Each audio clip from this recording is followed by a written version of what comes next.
So it's day 23 of 365 days of daily posting on YouTube, where I talk about anything that feels relevant to me at the time. And relevance is based off of the conversations that I have with clients or messages that I've gotten in meditation, or just something that's on the top of my mind and happening currently in my life. So these are really organic conversations. I don't have a script, and usually I have some inkling of what I'm going to talk about, but not really sure how the conversation is going to go with you, because I'm just, I would love if we were in a conversation discussing these things, but since it's me speaking to you and you're not, responding to me, I'm just kind of going with the flow of what comes to my mind. So today I want to talk about what to do.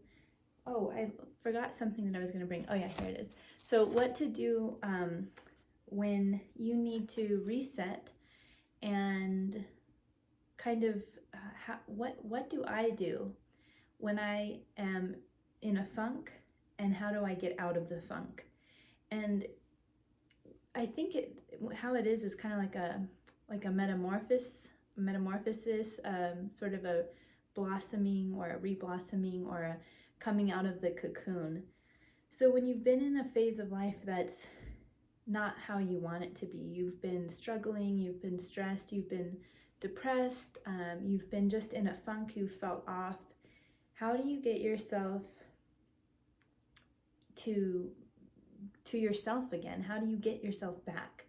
How do you bring yourself to the place that you want to be, out of suffering, out of that stuckness, and more in your true essence, or your highest version of yourself, or higher version of yourself? And so when I was meditating this morning, well, first of all, I'll just share with you, I've been in a funk.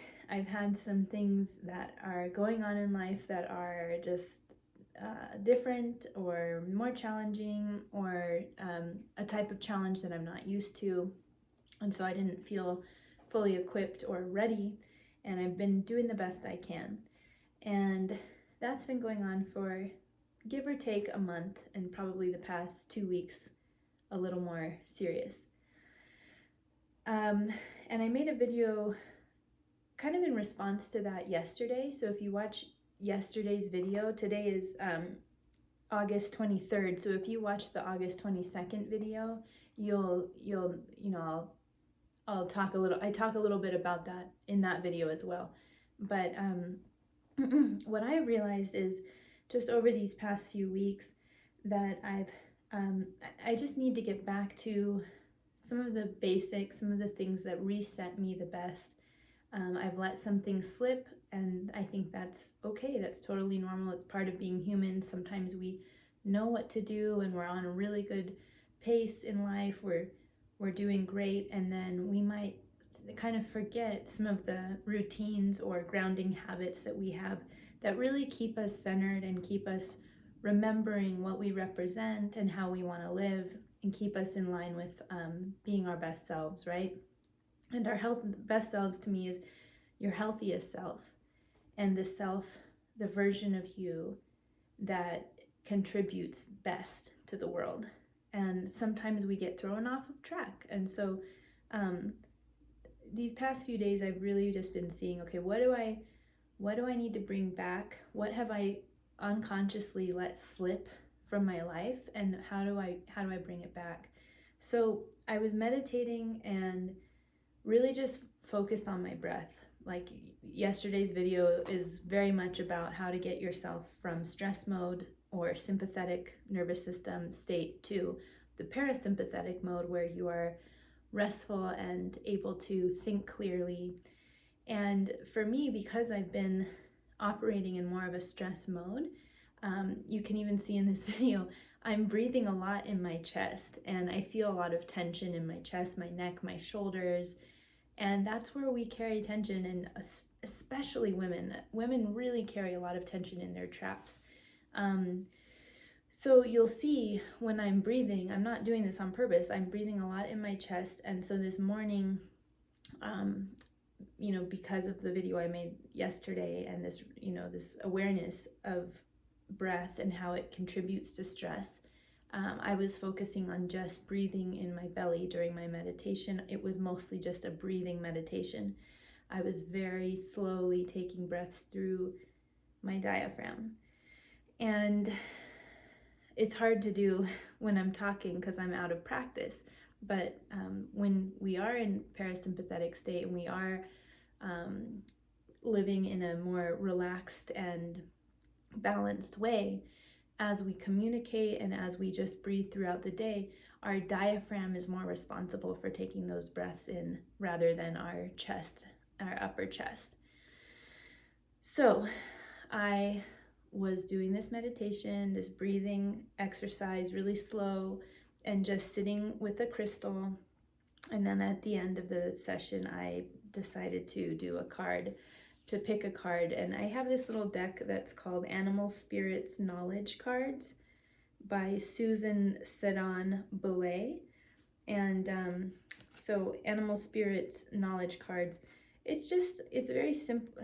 It's a simple deck in that I feel like she's maybe not well known. I'm not really sure, but the artwork is amazing. It's not simple. It's beautiful artwork, intricate drawings, really amazing art.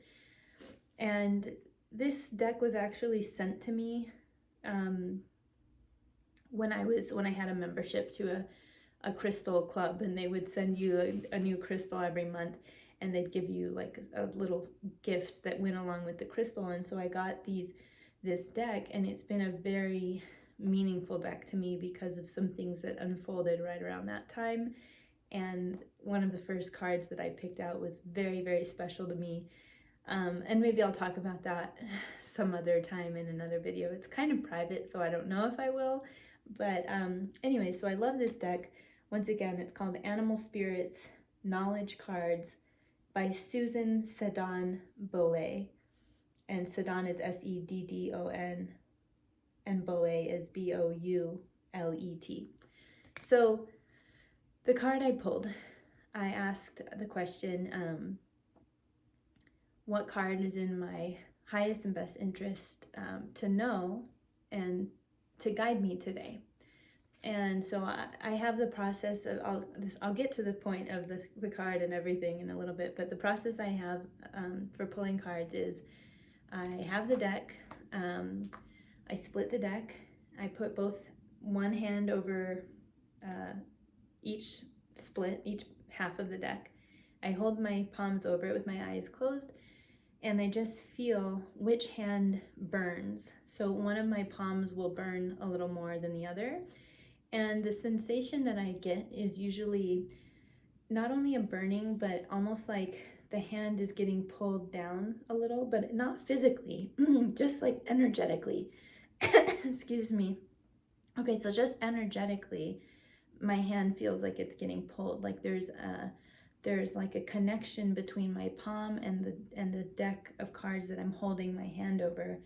And so I will just grab that one, put the other one to the side, and then split that deck. And then I do the same thing. And sometimes I'll rub my hands in between just to kind of reset and clear them off. So I'll do this and then hold my hands over the deck again, eyes closed, ask the question. And I really try not to think about my hands. I think about my question and my connection to source. So I'll just be clear on the question, what's in my highest and best interest? What card is in my highest and best interest to have? And then the hand will burn. And what I've noticed is the burning almost feels like one hand, gets kind of weird, but one hand has an eye open and the other hand's eye is closed.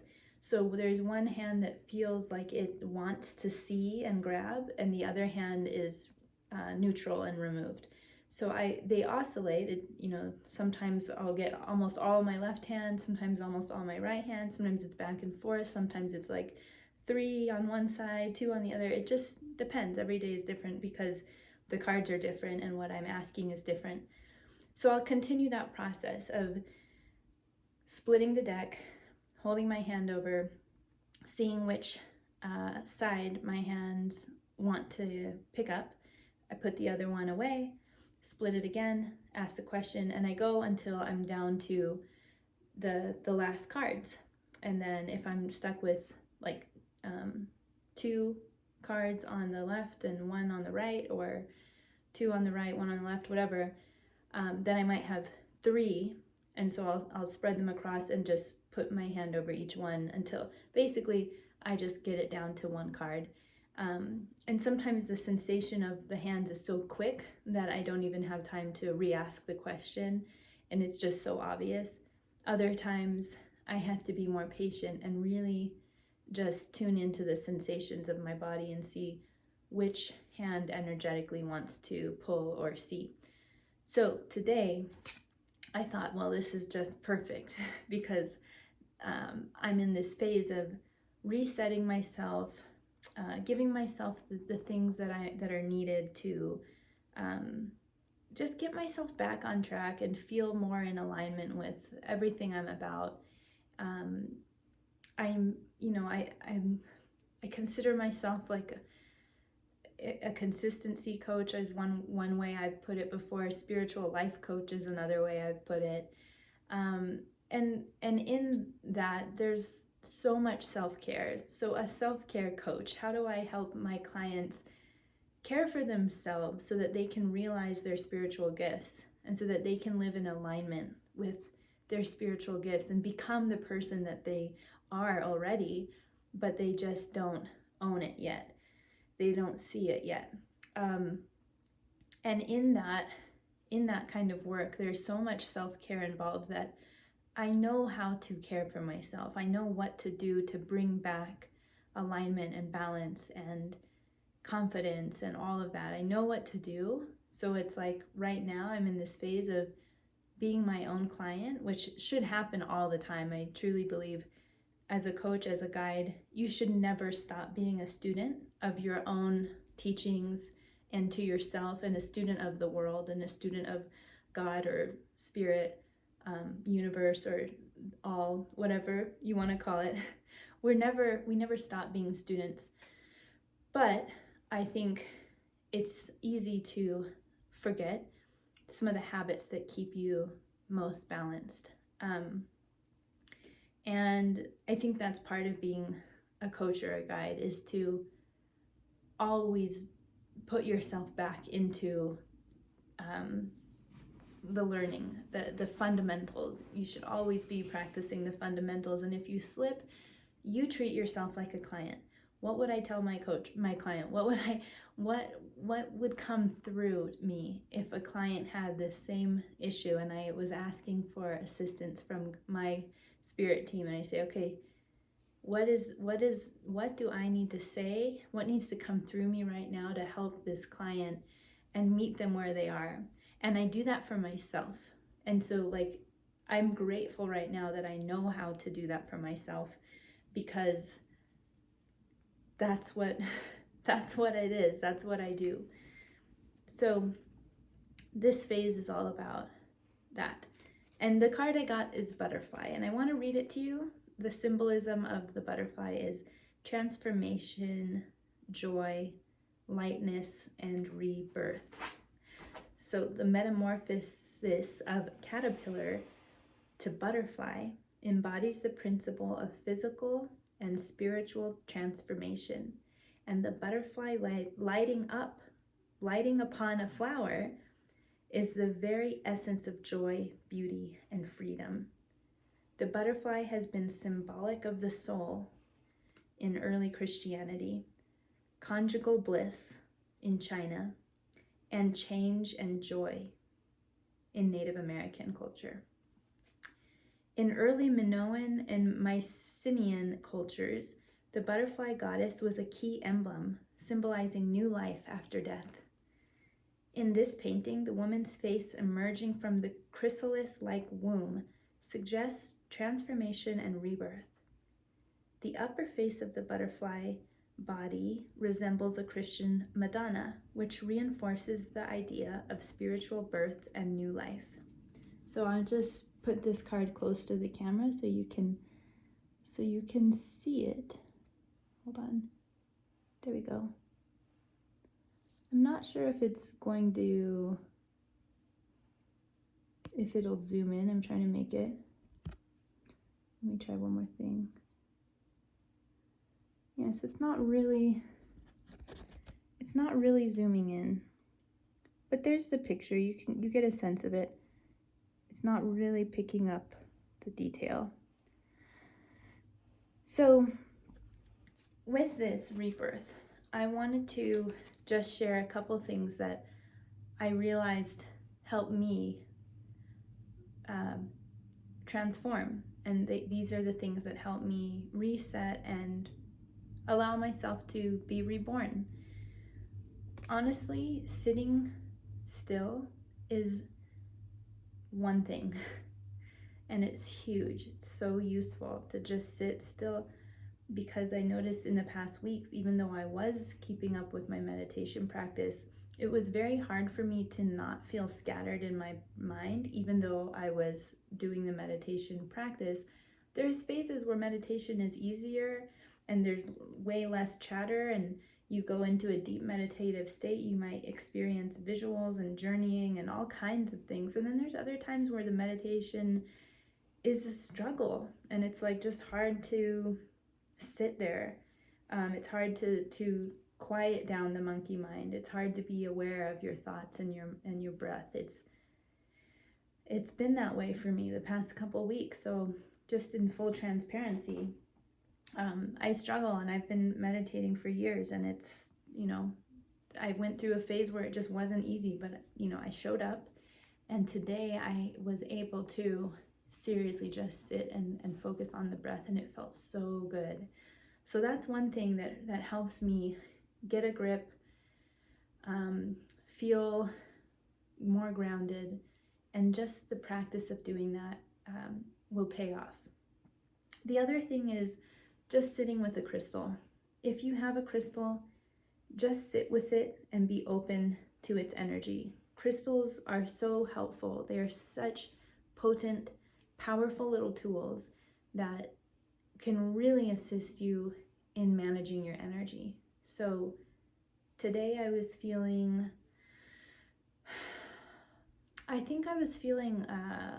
like very aware of how stressed my body was still. Like, it felt very stressed inside. My mind felt less stressed. My emotions felt less stressed. But physically, my body was still experiencing a lot of stress because of the difficulty breathing in my diaphragm, and then the just feeling settled. So the first crystal I worked with, and I say worked with, I really just felt like I wanted to hold it, and I held it and was open to its vibrations, was Amazonite. And I held the Amazonite for a while, and I just let whatever come to me. That's what I love about crystals. You might get visuals, messages, ideas, new sensations, just by being open energetically to the crystal and holding it in your hand. So I held the Amazonite for a while, and then all of a sudden I got a strong sensation to look around, and I saw this guy. And so I held him, or it, I always say him for actually that's not true. Some crystals honestly feel like she's to me. But anyways, I held this guy, and this is called, I'm gonna forget, it's ion consolite. It has a really weird name that I have a hard time pronouncing. I actually have it written back there. Maybe I'll go and grab it and post it in the description in this video. But so I held this for a while, and what came to me was all of this, the reset. What are the things you do to reset? And it was, well, I hold a crystal. I take time to focus on my breath. Another thing was I nourish my body. Like when we need to reset, we need to nourish our bodies. And so like this morning and for the past couple days especially, I've been really focused on putting better things into my body, because when we're stressed, we can gravitate towards the absolute worst types of foods that don't help. Like I don't eat cheese, bread, I drink alcohol, that kind of stuff I don't do. But then when I'm stressed, I might. And that's what I've been doing. I had wine, I had like just random food for breakfast, lunch, and dinner, not really focusing very much on the quality of the food or the nourishment aspect. I was kind of just eating to satisfy the hunger rather than think about what my body needs. And I, I fully admit, I teach people how to listen to their body, and I wasn't being the best student. So that's the honest truth. But I know how to return, and I in order to get back to that, I just need a reset. So things like the green juices really help me feel like I'm returning to myself. They help me reset. They help me be that butterfly and allow myself to be reborn. So the sitting with the crystals, the focusing on the breath, having time set aside in the day to sit in silence and focus on the breath and feel connected to the earth, feel connected to my breathing, and just stay with myself. Because I was thinking, it's hard to justify, I think, for a lot of us, just sitting and being with ourselves when we're in stress mode. But it's almost counterintuitive. When you're in stress mode, you don't feel like you have the time to sit and to be with yourself. You are in a fight, flight, or freeze response. So that response is the sympathetic system, and it's saying, we do not have time, you do not have time, you are not safe, you shouldn't be sitting and doing this.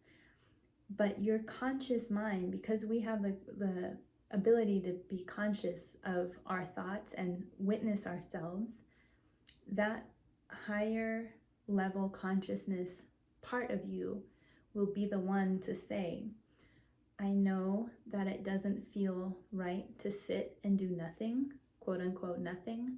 However, because I love myself, I am going to sit and do nothing, quote unquote nothing. Because it's not nothing, it's something. It's deeply healing for yourself, and it's resetting your nervous system to be relaxed so that you can think straight and you can feel balanced and happy and peaceful. But it feels like nothing to the reptilian brain that is in fear mode right now. So that's how I felt this morning. I thought, I know it seems like I need to do a short meditation, but what I need is a long meditation. And because I love myself, I'm going to do that for myself, and I'm going to sit with myself and do this slow breathing. That's going to be the best thing for me, and I'm going to provide that for myself. So I kind of can't stress enough how those things are so supportive to me, holding the crystal and just spending time with it, thinking about the nourishment that's going into my body, and really just trying to start the day with the most nourishing thing I possibly can. Like the first thing that hits your stomach is like pure health, pure nourishment. It should be water first, but then the next thing is extra, what's after water, what's the next thing that's going to hit my stomach, and how nourishing can I make it? The other thing is nature. Nature will always reset you. It'll always make you feel like you remember who you are. And you might need to spend extra time in it. Like maybe it's not a couple minutes, maybe 30 minutes, just sitting on the grass and being in the sun and hearing the birds and hearing trees, or being in front of water.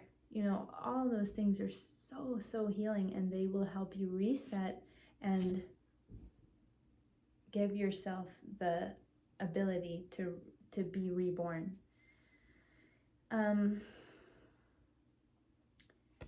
So that's it. Water, nourishment, crystal, just sitting with the crystal and allowing it to influence your energy,